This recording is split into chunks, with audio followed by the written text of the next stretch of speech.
music team who ushers us tonight. Who of you blessed for tonight? Amen. Indeed, that our God is an awesome God. He is a sovereign God. He is all-powerful God.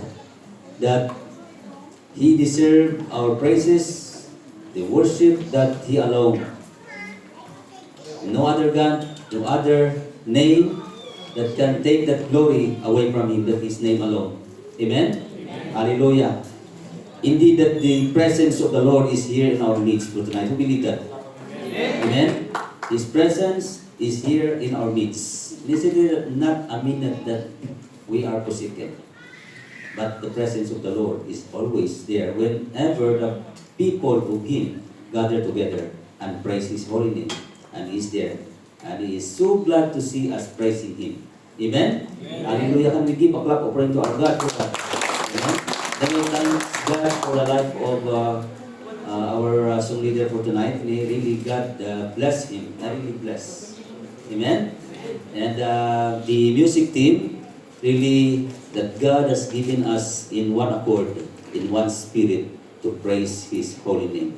No other intention that we are here for tonight than to praise Him. Amen? Amen. Hallelujah. So, shall we move to our message for tonight? In a way, welcome to the presence of the Lord to each and every one of us. Amen? Hallelujah. Praise God. Can we give a cup offering to God again? Amen. I'm really blessed with the praise that the message of the praise for tonight is really indeed very fast. I couldn't follow, but you know, the Spirit that tells us to praise Him, give Him praise, give Him praise, give Him praise.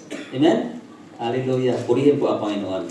Amen? So, tonight, this is the second Saturday, the second service of the first month of this year.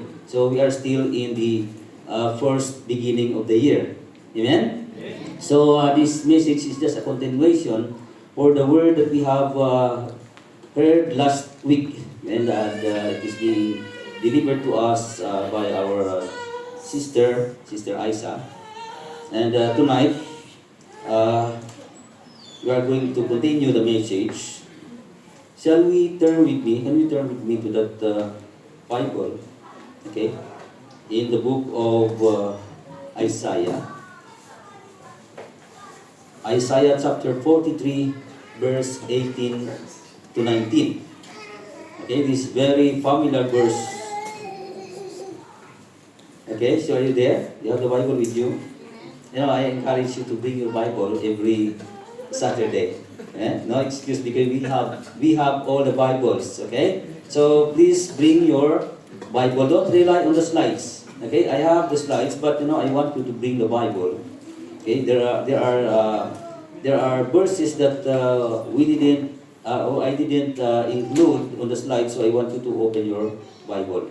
Okay, so in Isaiah chapter 43, verse 18 to 19, it is there. Forget the former things, do not dwell on the past. See, I am doing a new thing, now it springs up. Do you not perceive it?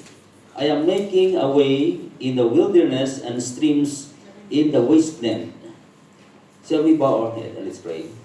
Father, we pray tonight, O Lord God, that you may bless us, O Lord God, as we listen to your voice, that you may bless us, O Lord God, with a hearing, that we may able, O God, Lord, to perceive what things you want us, O Lord God, to understand for tonight. We pray, O God, that you are going to open up, Lord God, our heart, that word of yours, O Lord God, ay matanggap namin ng buong puso. Lord God, we just want to return back glory unto you. In Jesus Christ's name we pray. Amen. Amen. So, the topic that I'm going to discuss tonight is turning over a new leaf. Okay? Turning over a new leaf. You know, and the objectives of this message is to encourage the believers to let go of the past mistakes and embrace the new things God is doing in their lives as they step into the new year. Okay? So, The turning of the calendar to a new year often fills us with a sense of hope and possibility. It fills us the sense of hope and possibility. And it is a chance to reflect on the past and to prepare what is ahead. Reflect on what is on the past and prepare to what is ahead. Okay? And yet, many of us carry the weight of the past, mistakes, regrets, and disappointments. Okay? That hold us back from fully stepping into the new opportunities God has prepared for us. The Bible reminds us that God is always at work. Okay? Bringing renewal and transformation in our lives. Okay? So God has called His people to forget the former things, okay, and look forward to the new things into our life. Okay? To look forward to the new thing He is doing. Mayroon pong ginagawa ang ating Panginoon sa ating buhay.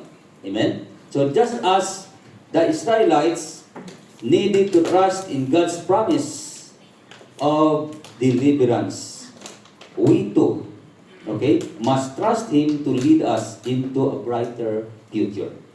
Amen?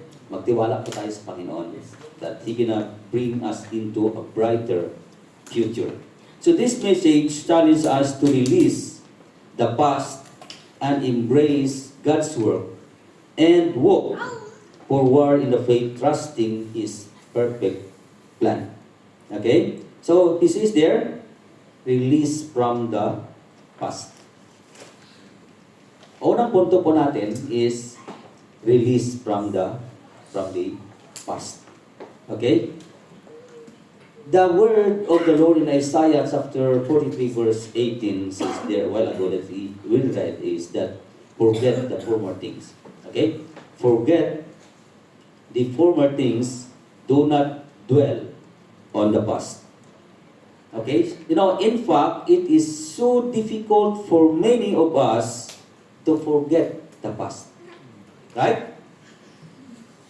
So many of us, it's so difficult to forget what is or what was happened in the past that leaves the mark of pain in our lives. Napakahirap po kalimutan. Okay? And there are many people still cannot move on. Sino po dito ang hindi makamove on? Okay? Sino po dito ang hindi makamove on? Nakamove on na? Okay? As they were entangled by the past experiences. Hallelujah. Sa mga nakaraang mga karanasan, marami po sa atin ang hindi makamove.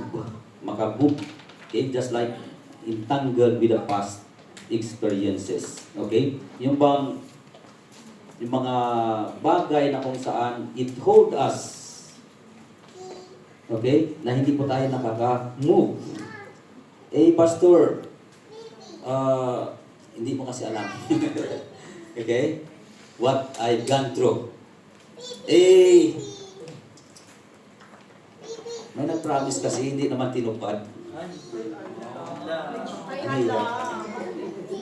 Promise naman hindi siya natutupad. Ang sakit, di ba? Mayroon pong, Pastor, mayroong nag-utang, 2024 pa, 25 na ngayon, hindi pa rin nagbayad. Hindi ka nakamove on, hindi pa rin makamove on. Okay? Ang sakit-sakit ko nang sinabi. Throwing me a bad, okay, something bad that I could, really, it's hurtful. And many people, because of that, it leaves a mark of pain. Right? Niloko po ako Pastor. It happens. Yeah? This talks about the past. That's just only a sample that what's really happening in the past. That's the past. Okay? But the past, we cannot do anything now. Do you believe? What happened in the past, we cannot do anything now. It happens. Okay? But by God's grace, we can change the future. Amen? We cannot do anything in the past, but in the future, by the grace of God, we can change. Amen? So, it says there, stop dwelling on what cannot be changed. Stop dwelling on what cannot be changed. Past cannot be changed anymore. The past event cannot be altered. And what was happened in the past cannot be changed. Hindi mo na mabago yun, yung mga nangyayari nung mga nakaraan pa. We cannot change anymore. Okay? But we can shape our future through the lessons we learn from the past. Yung nangyayari nung nakaraan, ayun ay nagsisilbi ng aral para sa atin in order to change the future. Amen? Hallelujah! So, whatever negativities we have gone through in the past, do not dwell in there. Okay? That's what he said there. Do not dwell on there, and do not travel on the same path. Do not walk on the same way, but change your course. Amen? Just like the wise men on last year, because it is December, that is 2024, I have that message about the visit of the wise men from the east to the baby Jesus of Nazareth. Okay? And that wise men, they were ordered to return back to Herod. But the thing is, they did not return back the same road where they came from. Di po sila bumalik doon, okay, where their lives are at risk. Okay? But they walk on another road in which guided by the divine revelation. Okay? So, in spiritual sense, do not turn back to your old sinful life. Amen? Do not return back to your old sinful life, but change your way, and it is the way of Christ. Amen? Change your way to the way of Christ. You know, King David sinned against the Lord by committing adultery. Okay? He sinned against the Lord and it grieved the Lord of the sin that he has committed. Adultery. Okay? Committing adultery. And because of that, David felt abandoned by God. He felt that he was abandoned by God, and he felt that he was cast out from the presence of the Lord. So David prayed to the Lord, Lord, have mercy on me. Do not cast your presence away from me. And that is the prayer of David. Okay? But deliver me from that guilt, forgive my sins. So David asked for forgiveness of his sins, okay, and to change the way he lived.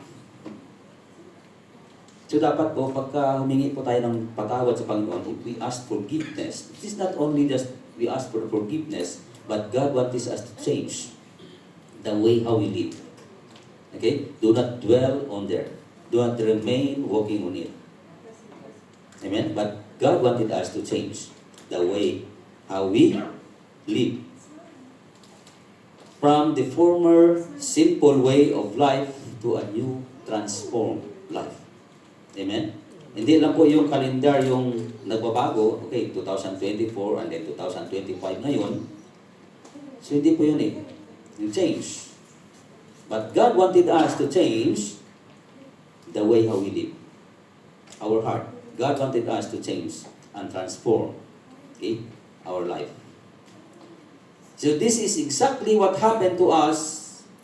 We sinned against the Lord in the past. But God wanted us to change, okay, the page of our life. From the old to new. Amen? From old to new. Nais po ng Panginoon na magkaroon ng pagbabago. And this is what the essence of the word born again. Amen? Born again is not a religion, but that is a relationship with the Lord. Okay? That God wanted us to change from that old self to the new self. Okay? And that is the essence of the new year. Amen? Hindi lang yung nagbago ang taon, kundi dapat ang buhay po natin nagkaroon ng pagbabago. Amen? God wanted us to change. You know, the paralyzed man came to Jesus for healing. He went to Jesus and prayed for and asked for and plead for the healing.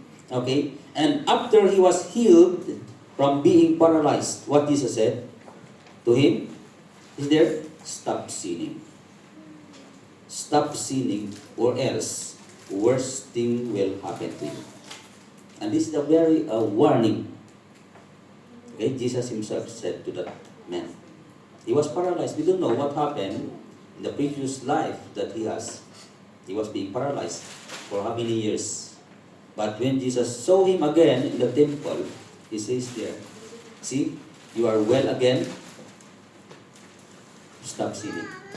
Or else, worse things will happen to you. Amen. You know, it flashed in my mind now. I am watching about that what happened in USA. It's really ang tawag doon, nakakabagabag ng puso. Nakita po natin how many or thousands of people were being affected. Their houses were burned. Okay? Why what happened? That city was being prophesied, that city, that unless they turn away from their wickedness, something that will happen in that city.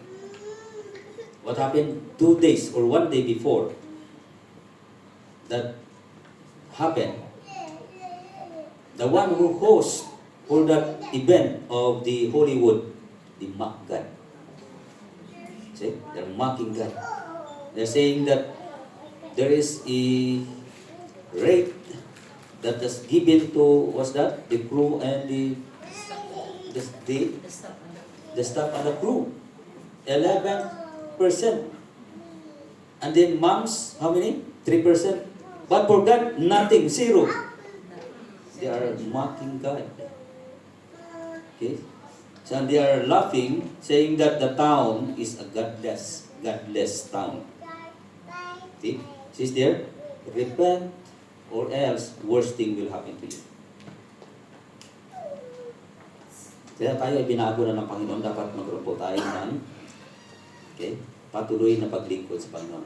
Continue serving the Lord. Okay? We are already anew, changed by God. Amen? Stop sinning or else worse thing will happen to you. I'm not really, hindi ko kayo tinatakot, but this is the word of the Lord. Really. This is a word of the Lord that says, stop sinning. This message is general for all of us, including me. Amen? That if we continue committing sin, we are in the last days now. Amen? And wickedness is greatly increasing. Amen? So the message for tonight tells us in Isaiah, forget the former thing, do not remember the things of old. In other words, that we need to stop sinning. Amen? You know the woman who was being caught on the act of committing adultery. That woman, Jesus, he met him, and he brought that woman to him, saying what? According to the Bible, that this woman is going to be thrown by the stone until death. What do you say about it?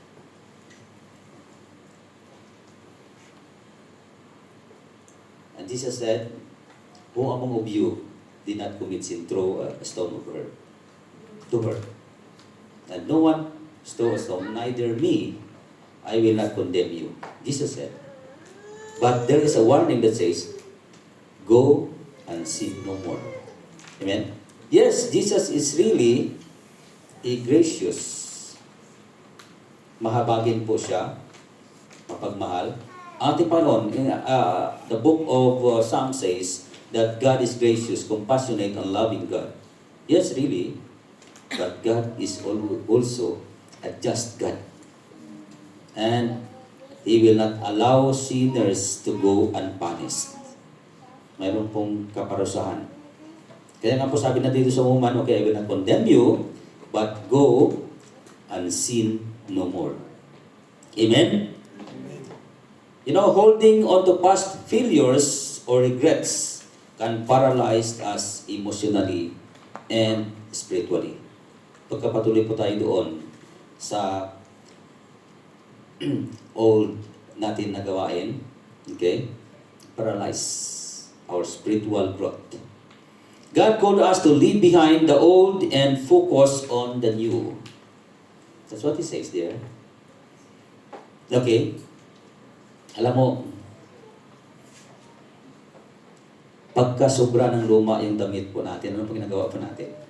Sobra ng luma at saka sobrang dumi. Diba? So, tapon mo na yung damit na yun, bili ka ng bago. Amen? Hallelujah. Sobrang luma, sobrang ng dumi pa, throw it away. And, magbihis po ng bago. No, the message is that something that God wanted us to change in our life. Amen? We will not remain on that sinful life that we used to do in our previous life. Amen? This year, God wanted us to walk according to His will in our lives. Amen? Siguro sobra naman. Siguro sabihin, sobra naman ito si Pastor. Sabi, no one is exempted. No one is exempted. We sin against the Lord, all of us. But there is a warning in the Bible that God wanted us to change. Amen?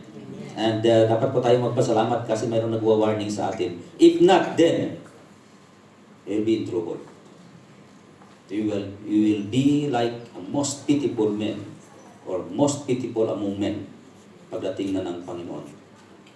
And He says, "I do not know you, away from me." So dapat magpasalamat po tayo pagka may nagsasabi sa atin. Amen? Amen. Hallelujah.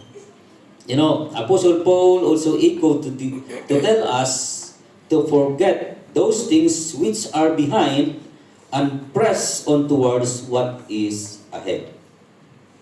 Amen? So dwelling on the past hurts can make us miss out the blessings of God has prepared for us. Missed out the blessings of the Lord that He has prepared. You know, God is calling us to come to Him, for He offered us a new life. Sa Kanya po natin matatagpuan ang bagong buhay. Amen? Come to Him. What is it there? God's forgiveness gives freedom. In 2 Corinthians, if you have the Bible with you there, 2 Corinthians chapter 5 verse 17 says there that if anyone is in Christ, he is a new creation. Amen? The old has gone and the new has come. So this declares that in Christ, we are a new person. Amen? In Christ, we are a new person. No matter what we've done or where we have been, sister, anyone is in Christ, he is a new creation. You know, God's grace offers us a clean slate. Amen? His mercies are new every morning. His faithfulness new every morning. So we can start afresh each day. Amen? You know the story of Peter, this very familiar story about Peter, that Peter denied the Lord 3 times. Tatlo po niya denied si Jesus Christ. Lord, I don't know you. And then, that woman, are you one of together with him? No. I don't know him. He denied Jesus 3 times. Okay? But, he was restored. Peter was restored and empowered later. Okay? And that is the demonstrations of God's forgiveness. Even though Peter denied the Lord, pinagkanulo ni Peter si Jesus. Pero later on, okay, he received the forgiveness and he was restored. Nakita po natin si Peter kung gaano po siya nagiging bold. Peter is so bold, okay, in the ministry. After he was being restored and empowered to lead the early church. Okay? So this demonstrates how God's forgiveness and renewal can transform lives. Amen? So, if Peter's life was changed, we too can be changed. Kung kaya po baguhin ng Panginoon si Pedro, walang iniwan po sa atin, kaya rin po tayo baguhin ng Panginoon. God can change us. Amen? God can renew us. God can transform us by the same word of God. Amen? Hallelujah. Meron po tayo nakuha? Amen? Hindi naman kayo nasaktan. Sabihin niyo po nasaktan, ha? Pastor Fred, masyado kang masakit magsalita. Amen? Pero we need to be thankful to God for that reminders. Amen? Pangalawa, sabi po doon, embrace God's new work. Amen? Embrace God's new work by recognizing the new thing God is doing. Amen? You know, God's work may not be always apparent or something that is not obvious. Okay? And Isaiah challenges us to perceive the new things God is springing forth in our lives. Sabi niya po doon, Isaiah 9, verse 19, says there, "See, I am doing a new thing. Now it spring up, do you not perceive it? I am making a way in the wilderness and streams in the wasteland." Okay? So here, God said, I am doing new thing. Mayroon akong ginagawa na bago. Okay? New thing. Do you not perceive it? Hindi po ba natin nakikita yun? This requires spiritual sensitivity and trust in His timing. Amen? So, I believe that this year, God is doing something new for the church. God is going to do something new to each and every one of us. Amen? Do you believe that? Amen? Hallelujah. Hallelujah. We declare it that God gonna do something new this year of 2025 in Jesus Christ's name. Amen? So God figuratively spoke to Isaiah concerning the deliverance of the Israelites from the Babylon, okay? And it parallel to the redemption work of God to the Gentiles by rescuing and saving, okay, sinners, and that is the work of God. Rescuing and saving sinners. He said, I am making a way in the wilderness and streams in the wasteland. You know, God is making a way where there seems to be no way. Who knows that the life of persons once sinner, but by God's work, become a believer. Amen? Kaya nga po, we cannot judge those people who are committing or living in sin now. Who knows later on, you know that is the one will be used by God. Kaya keep on praying. And God has called us that something that we're to do, okay, in order to spread the gospel. And those people who are living in sin, who knows, time to come that they will be changed and be used by God mightily. Katulad ng buhay ni Apostle Paul. Paul is a persecutor of the church. Yeah? He is one of the persecutors. He persecuted the way or the followers of the Lord. But later on, he encountered the Lord. His life was changed. He was transformed. And he is the one who is so enthusiastic or very bold to serve and spread or share the word of God. Amen?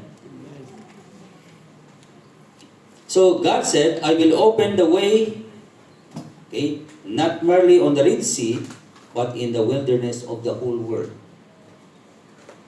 Amen? Not only that He divided the sea and allowed the people to go, but God is concerned. This is universal. Amen? The redemption plan of God is for universal. For He said, for God so loved the world. Amen? So when we talk about the world, it talks about the inhabitants of the world. So it includes you, it includes me. Amen? Na mahal po tayo ng Panginoon. God loves us. And His concern is our lives. That we will be with Him for eternity. And that is the concern of the Lord. He loves the world. Amen? So the Lord will make a way for the Gentile world, for the gospel to enter, and the way of salvation, okay, shall be made known, and many will run unto it. Many people will be saved. And that's what we keep on praying, that God will send more souls. Amen? I believe that what happened in the California, that is an eye-opener, that people will come and worship Him. And even to those people who mock the Lord will be transformed. Because they have seen the great and the awesome power of God. Amen?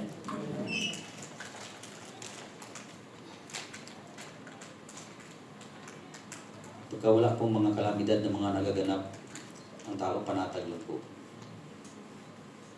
No? In the Philippines, if there is a flood, people will go, Lord, help us. Yeah? Volcano eruption, and they are calling the Lord.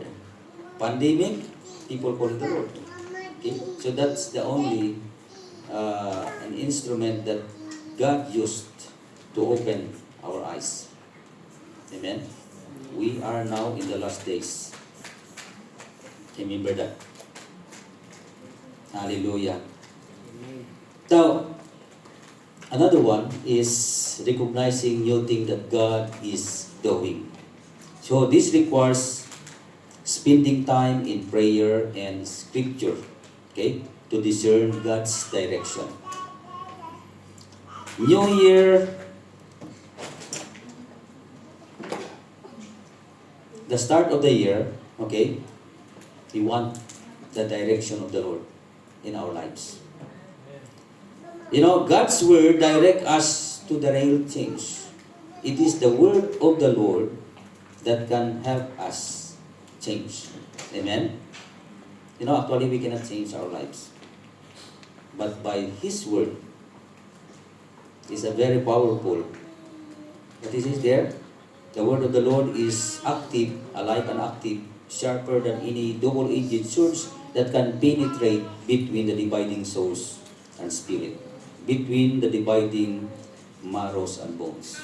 So, it talks about the power of God's Word that can change us. Amen?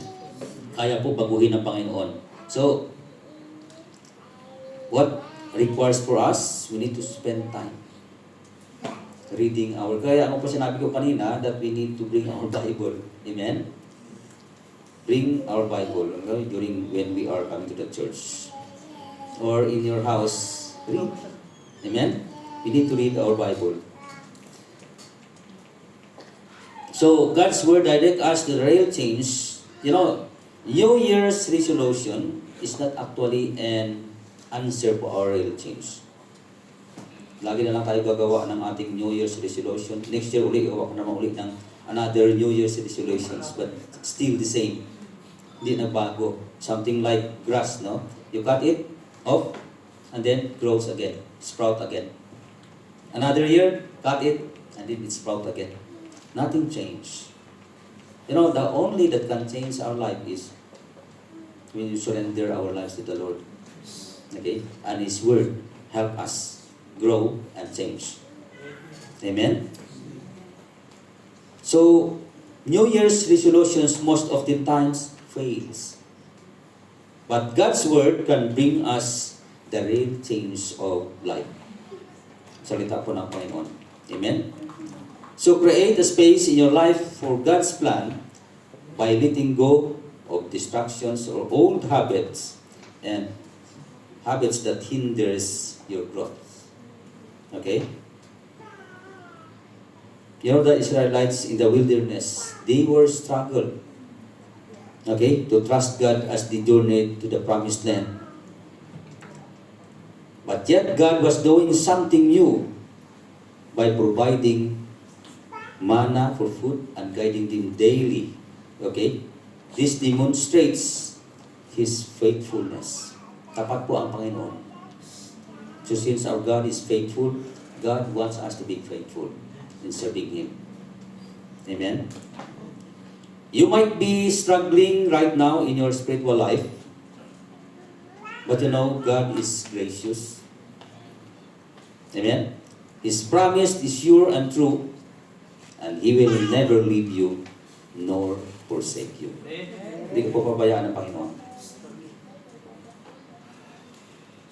Sometimes you feel that you are deviating your way from the Lord. But God wanted you to turn, okay, and return back to that right way that He wanted us na tahakin po natin. Amen? So hold on to His promise, cling unto Him, for He is doing new thing in your life. Just hold on to your faith. Continue serving the Lord. Amen?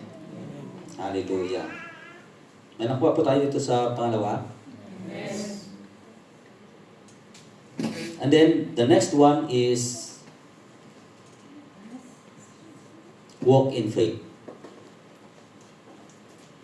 You know, faith requires actions. Amen? Embracing a fresh start means stepping out even when the future seems uncertain. Na kahit na something like, or it is, or seems uncertain, the future, you don't know, okay, what lies ahead, but you still believe that God is doing something. So that is faith. Amen? What the Bible says in Hebrews chapter 11 verse 1, faith is the substance of things we hope for, the evidence of things we didn't see. Na kahit po hindi po natin nakikita, but we believe that something it happened, that we are putting the future time now. You believe it now to happen. That what gonna happen in the future, you put it to come to pass now. That's what you believe. Amen? You know, the life of Abraham is one of the perfect epitome of believing God. When God told him to go to the place that he is going to show, okay, and promise to give that land for his descendants to possess, okay, that's unfamiliar. The place is unfamiliar. We don't know the place, but Abraham believed and obeyed. Amen? He believed. Na kahit hindi niya po alam yung lugar, he get out from his land, his father's household, he leave it from there, and go to the place where God has told him to go. And he believed what God says. Despite that it seems uncertain, he went to the unknown place and he started his journey to an uncertain destination. But Abraham put his trust to the one who directed him, that resulted to his descendants' possession of the land. They already possess the land. Amen? The promise comes true, but it's very hard to believe when you did not see. Now, do you believe that this year God gonna give us an increase? Amen. Amen? This place will be filled with souls. Do you believe it? Amen? Then if you believe something that God wants you to do, hindi lang yung paupo-upo tayo. Amen? Right? Do something. You start inviting people now? Yeah, we have to do. Don't be content of sitting there. And then next Saturday again, okay. Pastor will pick me there and then we come to the church. Then after finish, I'll go. Anas. And then again, just like a routine, but think about that. No, God's concern is the souls of those God wanted to save. Amen? Amen. Believe. Starting from now, believe that God gonna fill this place. Amen? Amen. Para mahina yung iimin natin, ha? Amen. Amen? Para mahina pa rin. Hindi ako kumisiyo sa amen eh. You know, God wanted us, to believe and work. No, it requires action. Faith without action is dead, really. Amen? Hallelujah. You know, Isaac believed and followed God. You know what happened? Isaac directed by God to remain in the land. What happened? That land is devastated with famine, tagutom. Through all over the land of Canaan, tagutom. What happened?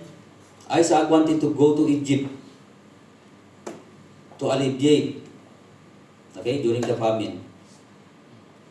For there is a provision from the land of Egypt. But God said, no, remain.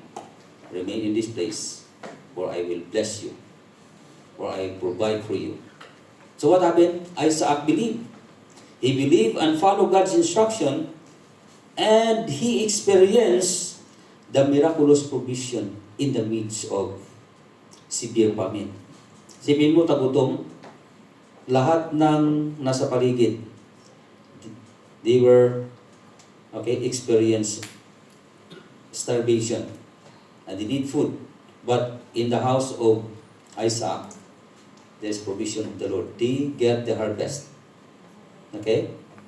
In the same year, where there is drought, but God made a way. Nagkaroon po sila ng ani. Why? It is because God, presence, promised that He's going to bless them. Bless Isaac. Amen? And his family. So, the only thing is believe and obey what God says. Amen?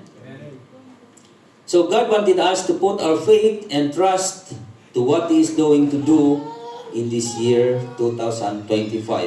Amen? And God is going to do something new and is going to make a way in the desert place. Do you believe that? Yes. God is able to make a way in the wilderness. Kaya po gawa ng Panginoon ng highway, yung disyerto. Kaya po gawa ng Panginoon, God can make a river out of the parkland, out of the desert. There's nothing impossible for God. Amen? He's going to cause water to flow in the parkland. And God is going to make a great harvest out of the thistles. And that is the declarations for this year 2025. Parang niisip mo, parang ang tigang-tigang. Di ba? Yung pananaw mo, nakikita mo, tigang naman ng lupain na ito, parang walang may tutubo. Okay? How can the seeds sprout in that soil that is so dry? And that is what we can see. But God's promise that there is a new leaf that will sprout, a new leaf that will grow out of that dry ground. Amen? That's what God wants from us. Believe, have faith in God, for in God nothing is impossible. Walang imposible po sa Panginoon. Kaya pa ng Panginoon. Amen? Hallelujah. So walk by faith. Trust in God's promise. Ano po sabi doon? Tayo magtiwala sa promise ng Panginoon. Tingnan po mag-move yung ano. Okay. Hallelujah. You know, God's plan are always for our good. Ano po sabi niya sa salita niya doon sa Jeremiah 29? Napaka-familiar na verse po yun. Jeremiah 29 verse 11. Sino po nakasaulo?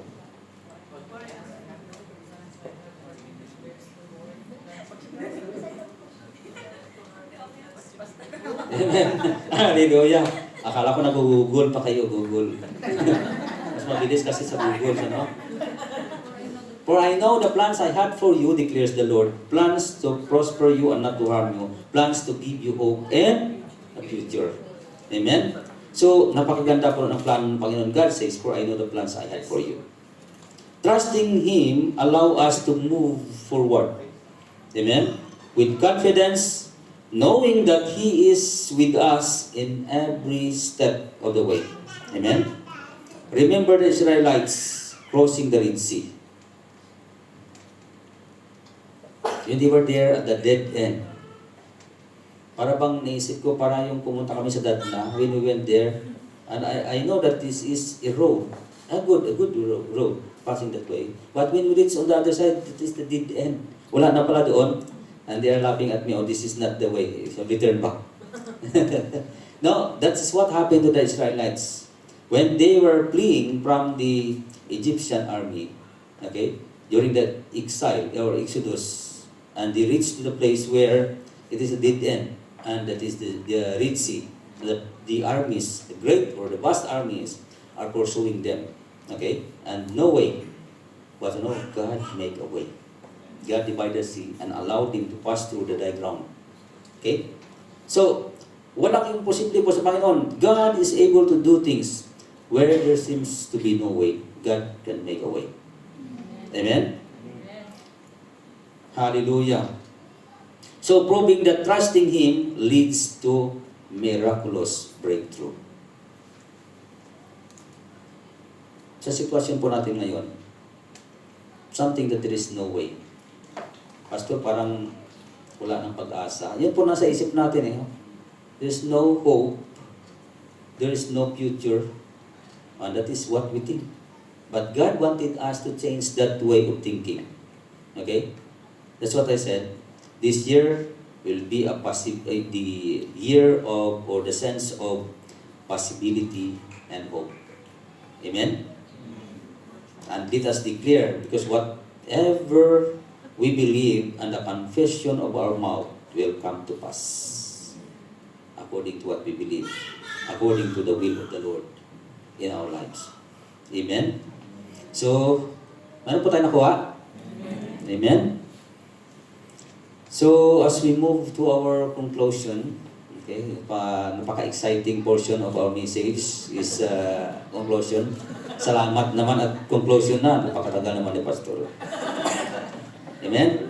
So, as we step into the new year, okay, God is inviting us to experience His renewal. Amen? God wants us to experience renewal. So, let us release the burdens of the past. Ang hirap, di ba? Ang hirap ng kalimutan, Pastor. Sakit-sakit yung mga nakaraan. Okay. But what I said, that past is past and you cannot change it. You cannot change it. What happened in the past, you cannot change. You cannot really, there is no any alternative that you can make it again. Okay, in some other way. But it's already happened. What we can do now is for the future, okay, to shape our future. So, let us release the burden of the past and walk forward with a hope, knowing that His plan or God's plan are good and His mercies are new every morning, just as He promised the Israelites. The same thing to us. Kung nagawa po ng Panginoon yun noon, He can do it also ngayon. Kaya rin po gawin ng Panginoon ngayon. Amen? He is doing new thing in our lives and we must open our hearts to perceive Him. God is working in our midst. God is working in your lives. Amen? Remember that every day with God is an opportunity for a fresh start. With God, it is an opportunity with fresh start. Through His grace, we are empowered to live boldly, faithfully, purposefully in His will. So as you live here tonight, bago po tayo umalis dito sa lugar na ito, amen, commit to seeking His guidance. Kailangan po natin ng guide ng Panginoon. Trusting His promise and stepping into a new thing He has prepared for you this year. So let this year be the one of transformation, renewal, and abundant faith in God who makes all things new. So believe in God that God is doing something new for this year 2025 in Jesus Christ's name. Amen. Shall we stand?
Yes, hallelujah, Father God. This is what we need, O Lord. Your presence.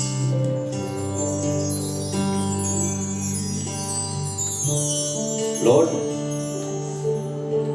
your word that says that it is not enough for us that we will be here without your presence. For we know, O God, Lord, that apart from your presence, Lord, we cannot do anything.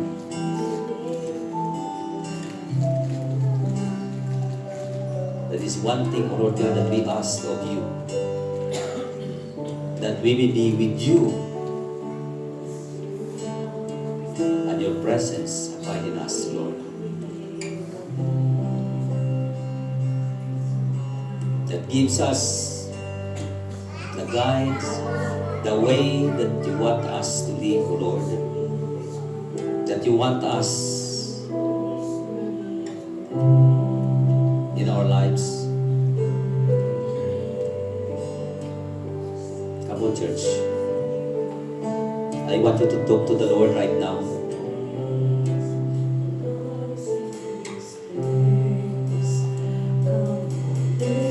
Think about that past that trying to hinder our growth. The past that entangles us in order to move forward.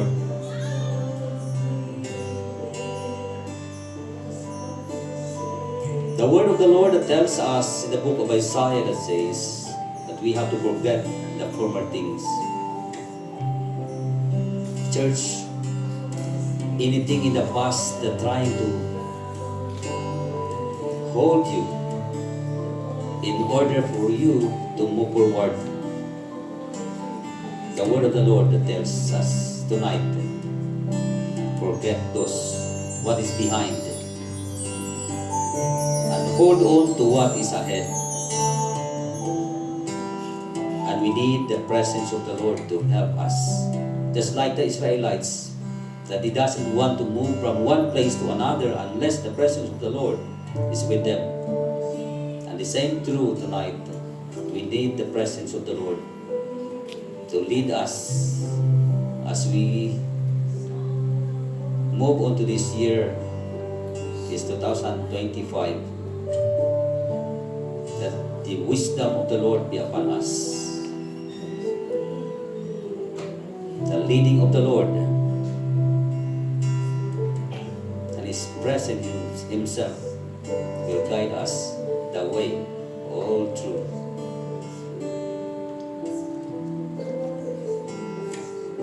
Hallelujah. Yes, hallelujah, Father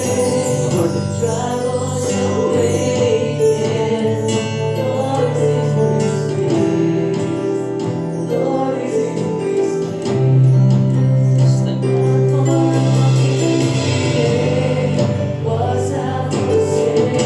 Thank you, Lord. Thank you, Lord, for your word.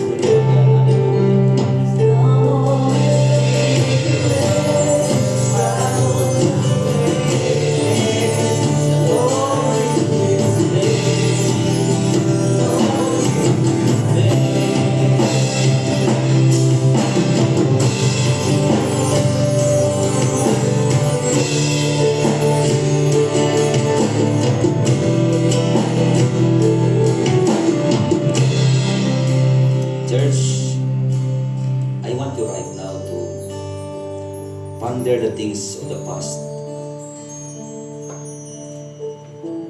Whatever things that's still holding you right now, I want to surrender it to the Lord. Up to the Lord in prayer. And ask God to release from that burdens. Anything that trying to put in our back that burdens us. The experiences that leave marks of pain. We ask God to Give you grace that you may be able to forsake it, to forget it. That we be able to face to what is ahead of us.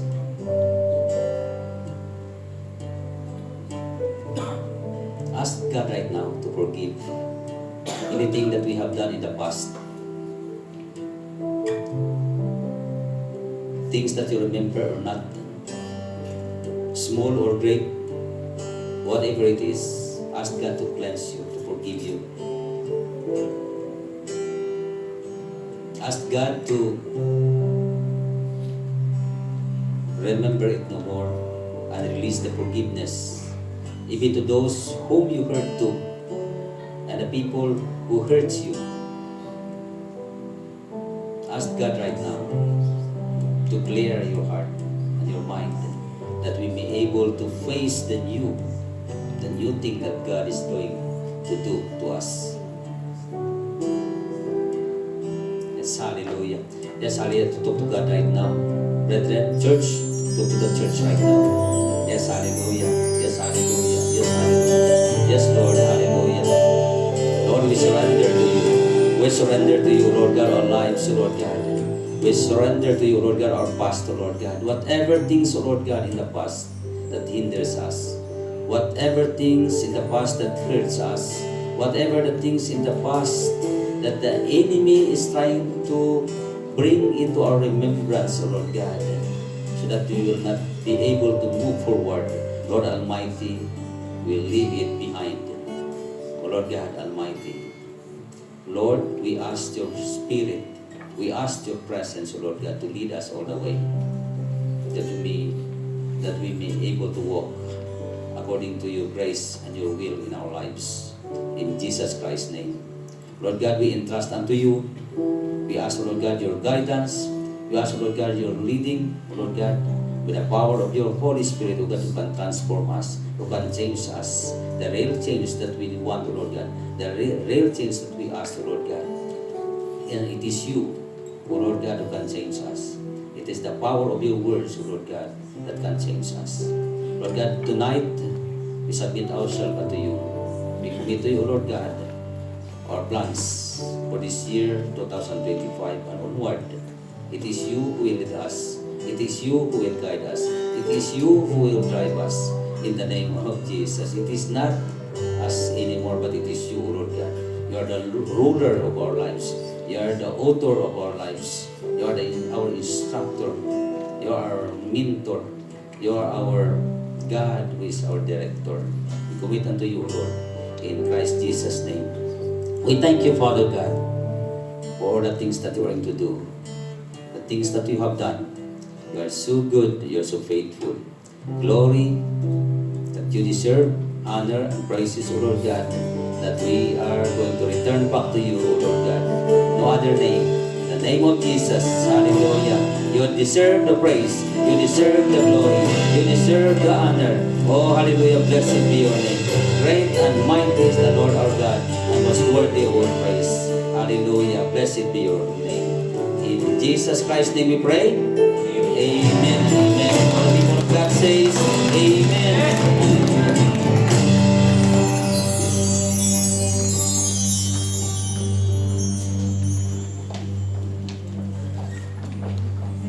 Amen. So let's worship our Lord through giving. Amen. So are we excited to give tonight? Amen.